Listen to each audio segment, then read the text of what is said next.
பிரியமானவர்களே, ஆண்டவராக இயேசு கிறிஸ்துவின் நாமத்தினாலே உங்கள் யாவரையும் நான் அன்போடு கூட வாழ்த்துகிறேன். எல்லாருமே சந்தோஷமா இருக்கிறீங்களா? இந்த நாளிலும் தேவனாகிய கர்த்தர் நம்மோடு கூட பேசுகிற ஒரு வார்த்தை மற்றும் ஒரு ஆலோசனை, ஒரு வாக்குத்தத்தம் என்னவென்றால், எரேமியா தீர்க்கதரிசியின் புஸ்தகம் 1ஆம் அதிகாரத்தினுடைய 7ஆம் வசனம் 8ஆம் வசனம். ஆனாலும் கர்த்தர், நான் சிறு பிள்ளை என்று நீ சொல்லாதே, நான் உன்னை அனுப்புகிற எல்லாரிடத்திலும் நீ போய், நான் உனக்கு கட்டளையிட்டவைகளை எல்லாம் நீ பேசுவாயாக. நீ அவர்களுக்கு பயப்பட வேண்டாம், உன்னை காக்கும்படிக்கு நான் உன்னுடனே இருக்கிறேன் என்று கர்த்தர் சொல்லுகிறார். இந்த வார்த்தை கேட்டுக்கொண்டிருக்கிற எனக்கன்பான தேவனுடைய பிள்ளைகளே, தேவன் நமக்கு ஒரு வாக்கு கொடுக்கிறார். நாம சில இடங்கள்ல போய் பேசும்போது, நம்மெல்லாம் பேசினா இந்த ஜனங்கள் கேட்பார்களா? நம்மெல்லாம் போய் பேசினா சில காரியங்கள் அந்த இடத்துல எடுபடுமா? நாம் பேசி இந்த காரியத்துக்கு ஒரு முடிவு வருமா? அப்படிங்கிறபடி நிறைய காரியங்களை நம்மளை நாம யோசிச்சு கொண்டு இருப்போம். இப்போ இந்த இடத்துல எரேமியா தீர்க்கதரிசியின் இடத்துல ஆண்டவர் சொல்லுவார், நான் உன்னை தெரிந்தெடுத்திருக்கிறேன், உன்னை தீர்க்கதரிசியாக நான் முன்குறித்திருக்கிறேன், உன் மேல அந்த அழைப்பு வைக்கப்பட்டிருக்கிறது, தாயின் கருவில் தோன்றும் முன்னே உன்னை பரிசுத்தப்படுத்தி உன்னை நான் ஜாதிகளுக்கு தீர்க்கதரிசியாக அறிவித்தேன் என்று ஆண்டவர் சொல்லுவார். அப்போ சொல்லும்போது அவர் சொன்ன வார்த்தை, இப்படியெல்லாம் இது எப்படி சாத்தியமாகும்? நான் பேச அறியாமல் நான் சிறு பிள்ளையா இருக்கிறேனே, என்னால் அவ்வளவுக்கெல்லாம் பேசிட முடியாது அப்படின்னா, ஆண்டவர் அங்கே இடத்துல சொல்றாரு, நான் உன்னை அனுப்புகிற இடத்துக்கு நீ போய் பேசு. உன் வார்த்தையை கேட்குற ஆட்கள் என்ன செய்ய முடியாது, உன்னை எதுவுமே என்ன செய்ய முடியாது, பண்ண முடியாத அளவுக்கு உன் கூட நான் இருந்து உன்னை நடத்துவேன். இன்றைக்கு ஆண்டவர் நமக்கும் அதே தான் சொல்லுகிறார். இன்றைக்கு அநேகமான இடங்கள்ல நாம போய் நின்று பேசுகிறதற்கு சில இடங்கள்ல யோசிக்கிறது உண்டு. நாமெல்லாம் இந்த இடத்துல போய் பேசுனா நம்ம பேச்செல்லாம் அங்கே எடுபடுமா? நாம பேசுறதெல்லாம் அவங்க கேட்பாங்களா? முதல்ல அவங்களாம் எவ்வளவு ஒரு பெரிய ஸ்தானத்துல நிக்கிற ஆட்கள், எப்படிப்பட்ட நிலைமையில நிக்கிற ஆட்கள், அவங்களாம் நம்ம பேசுறதெல்லாம் கேட்பாங்களா அப்படின்னா, நிச்சயமாக ஆண்டவர் இன்றைக்கு நமக்கு என்ன வாக்கு கொடுக்கிறார் அப்படின்னா, நிச்சயமாக அவங்க கேட்பாங்க. ஏன்னா நம்மோடு கூட கர்த்தர் இருக்கிறார். நம்ம இதெல்லாம் பண்ண போய் நமக்கு ஏதாவது பிரச்சனை ஆயிட்டுன்னா என்ன ஆகிறதுன்னு யோசிச்சிங்கன்னா, ஆண்டவர் வாக்கு கொடுக்கிறார், உன்னை காக்கும்படிக்கு நான் உன்னுடனே இருக்கிறேன். அதனால தேவனுக்காக நாம சில இடங்கள்ல பேசப்பட்டு தான் ஆக வேண்டும். தேவன் நம்மை கொண்டு சில வார்த்தைகளை, சில காரியங்களை ஆண்டவர் தேசத்துக்கு கொண்டு போகிறார். இதெல்லாம் சொல்ல முடியுமா? இதெல்லாம் நம்ம சொன்னா கேட்பாங்களா? இதெல்லாம் இப்படியா அப்படியான்னு சொல்லி நம்ம இருதயத்துக்குள்ள நிறைய விதமான காரியங்கள் போகும். இந்த சூழ்நிலைக்கு ஏற்றபடி நாம போய் பேசினா இந்த காரியங்கள் எல்லாம் அங்கீகரிக்கப்படுமா?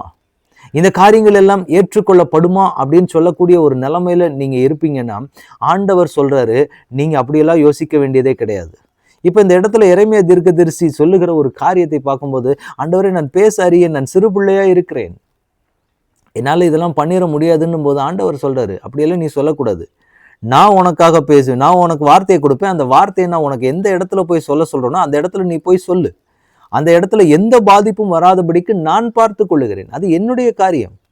நீ என்ன பண்ணணும் அப்படின்னா, இன்றைக்கு ஆண்டவர் நம்ம கிட்ட எதிர்பார்க்கிறது ஒரே ஒரு விஷயம்தான், எனக்காக நீங்க நிற்கணும், அவ்வளவுதான். பேசுற காரியங்கள் எனக்கு அப்படியெல்லாம் பேச தெரியாது, இப்படியெல்லாம் பேச வராது அப்படின்னா, ஆண்டவர் நம்ம கிட்ட சொல்ற வார்த்தை என்னன்னா, உனக்கு பேசதான் வராது, ஆனா நிக்க முடியும்ல அந்த இடத்துல, நில்லுங்க, நான் பேசிக்கிறேன்னு ஆண்டவர் சொல்றாரு.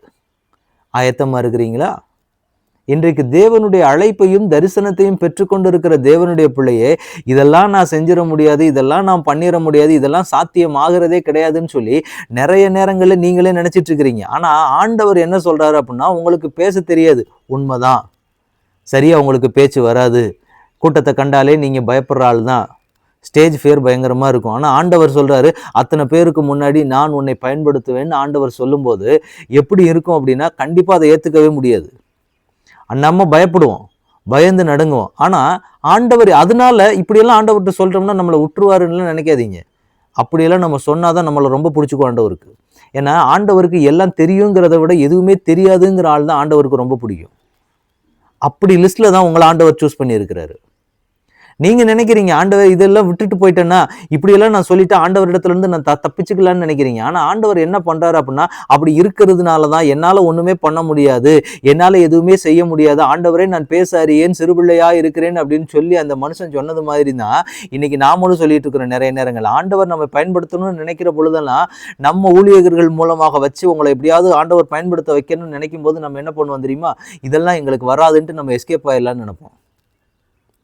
மனுஷங்க கிட்ட நீங்கள் எஸ்கேப் ஆகலாம். உங்கள் சபையை நடத்தக்கூடிய ஊழியர்கள் உங்களுக்கு தெரிந்த ஆட்கள் கிட்ட நீங்கள் மீறி போகலாம். ஆனால் கர்த்தர் இடத்துலேருந்து நீங்கள் தப்பிக்கவே முடியாது. இப்போ அந்த இடத்துல இந்த தேவ மனிதருக்கு சொல்கிற ஒரு காரியமே அதுதான். இந்த தீர்க்கதரிசிக்கு ஆண்டவர் அதை தான் சொல்கிறாரு. நான் பேச அறியேன், சிறு பிள்ளையாக இருக்கிறேன் அப்படின்லாம் நீ சொல்லக்கூடாது. உன்னை நான் முன்குறிச்சிருக்கிறது ஒரு தீர்க்கதரிசியாக நான் உன்னை தெரிந்தெடுத்திருக்கிறேன் தான். உன்னை எந்த இடத்துக்கு அனுப்புறனோ நீ போய் பேசுவ. ஆனால் அங்கே இடத்துல ஒன்றுமே நடக்க போகிறது கிடையாது. யாருமே உனக்கு விரோதமாக எழும்ப போகிறதும் கிடையாது. ஆண்டவர் வாக்குத்தத்தத்தை கொடுத்து தான் எங்கே நம்ம அனுப்புறதா இருந்தாலும் அனுப்புவார். இன்றைக்கு ஆண்டவர் நமக்கும் அதை தான் வாக்குத்தத்தமாக கொடுக்குறாரு. என்ன அப்படின்னா, உங்கள் வாயோட அவர் வாயாக வைத்து ஆண்டவர் பேசுவார். நீங்கள் போய் அந்த இடத்துல நின்னா மட்டும் போதும். உங்களுக்கு பேசத்தானே தெரியாது, நிற்கலாமே, நிற்க தெரியும்ல, நில்லுங்க. உங்களை மறைச்சு ஆண்டவர் பேசுவார். உங்கள் மூலமாக அநேகருக்கு வார்த்தையை கொடுக்க வேண்டும் என்பது தேவனுடைய அநாதி தீர்மானம். அப்போ ஆண்டவர் உங்களோடு கூட பேச நினைக்கும் போது நீங்கள் என்ன பண்ணணும் அப்படின்னா, அதுக்கு உங்களை முழுவதுமாக நீங்கள் விட்டு கொடுக்க வேண்டும். ஆண்டவரே, என்னை எடுத்து பயன்படுத்துங்க. ஒரே வார்த்தை தான் போதும். ஆண்டவரே, என்னை முழுவதுமாக நீங்கள் ஆட்கொண்டுங்க. பேச போகிறது நான் அல்ல, ஆவியானவர் என்னை மறைத்து நீங்கள் வெளிப்படுங்க.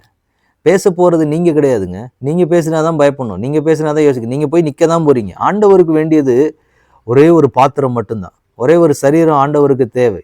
ஒரே ஒரு நாவு ஆண்டவருக்கு தேவை பேசுவதற்கு. அதுக்கு ஆண்டவர் உங்களை எடுத்து பயன்படுத்தணுங்கிறது தேவனுடைய திட்டம். அப்போ அந்த திட்டத்துக்குள்ள ஆண்டவர் உங்களை கொண்டு வரணும்னு ரொம்ப ஆவலோட ஆண்டவர் எதிர்பார்த்து கொண்டு இருக்கிறார். அதனால நீங்க என்ன பண்ண போறீங்க அப்படின்னா, இன்றைக்கு அப்பாவினிடத்துல ஒப்பு கொடுக்க போறீங்க. தகப்பனே, என்னை முழுசுமா நான் உங்க பாதத்துல ஒப்பு கொடுக்கிறேன். அன்றைக்கு எரேமியா தீர்க்கதரிசிக்கு சொன்னதை போல, எரேமியா தீர்க்கதரிசி உங்க முன்னாடி அறிக்கையிட்டதை போல, ஆண்டவரே, என்னாலையும் பேச முடியாது, என்னாலையும் ஒண்ணுமே பண்ண முடியாதுன்னு நான் நிற்கிறேன். ஆனால் நீங்க எனக்கு வாக்கு கொடுக்குறீங்க, உன் கூட நான் இருந்து உன்னை பேச வைப்பேன், ஒருத்தரும் உனக்கு விரோதமாக நிற்க முடியாதுன்னு கர்த்தர் வாக்கு கொடுக்குறீங்க. அந்த வாக்கு தத்துவத்தை பிடிச்சிக்கிட்டு நான் நிற்கிறேன்னு சொல்லி அப்பாவிடத்தில் ஒப்பு கொடுக்கலாமா? ஜெபிக்கலாமா? தகப்பனே, உடைய கரத்தில் இந்த வார்த்தை கேட்டுக்கொண்டு இருக்கிற ஒவ்வொரு பிள்ளைகளையும் நான் ஒப்பு கொடுத்து செபிக்கிறேன். ஆண்டவருடைய அழைப்பையும் தெரிந்தெடுத்தலையும் பார்த்து, ஆண்டவரே, உடைய பிள்ளைகள் தயங்கின நிலைமையில் இதெல்லாம் நம்மளால் செஞ்சிட முடியுமான்னு சொல்லி ஒரு மலைத்து போன ஒரு நிலைமையில் நிற்கிறாங்கப்பா. ஒரு விஷயம், உடைய பிள்ளைகளை தயவாய் நீர் கண்ணோக்கி பார்ப்பீராக. உம்முடைய கரம் உடைய பிள்ளைகளோடு கூட இருந்து நடத்தட்டும். தகப்பனே, அந்த பிள்ளைகளுக்கு வேண்டிய பலனை கொடுப்பீராக. உமக்கென்று வார்த்தைகளை கொடுக்கிற அநேக இடங்களுக்குள்ள கர்த்தர் உடைய பிள்ளைகளை பயன்படுத்த போறீங்க. அதற்கு உடைய பிள்ளைகளை கர்த்தர் ஆயத்தப்படுத்தி தெரிந்தெடுத்திருக்கிற தயவு உமக்கு ஸ்தோத்திரம். அந்த பிள்ளைகள் ஒவ்வொருவரையும் தேவனாகிய கர்த்தர் பலப்படுத்தி அவர்களுக்கு வழி நடத்தும்படி தகப்பனே, உடைய கரத்துல முழுவதுமாக ஒப்பு கொடுக்கிறோம். பரலோகத்தின் தேவனுடைய பிள்ளைகளை ஆளுகை செய்யுங்க. வேண்டிய பலத்தையும் ஞானத்தையும் சத்துவத்தையும் கொடுத்து உடைய பிள்ளைகளை நீர் உடைய கரத்திலே வைத்து வல்லமையா எடுத்து பயன்படுத்தி நீர் மகிழும்படி உடைய கரத்துல ஒப்பு கொடுக்கிறோம். ஆளுகை செய்யுங்க, வழி நடத்துங்க. இயேசு கிறிஸ்துவின் நாமத்தில் ஜெபம் கேளும் எங்கள் நல்ல பிதாவே. ஆமேன், ஆமேன், ஆமேன். God bless you.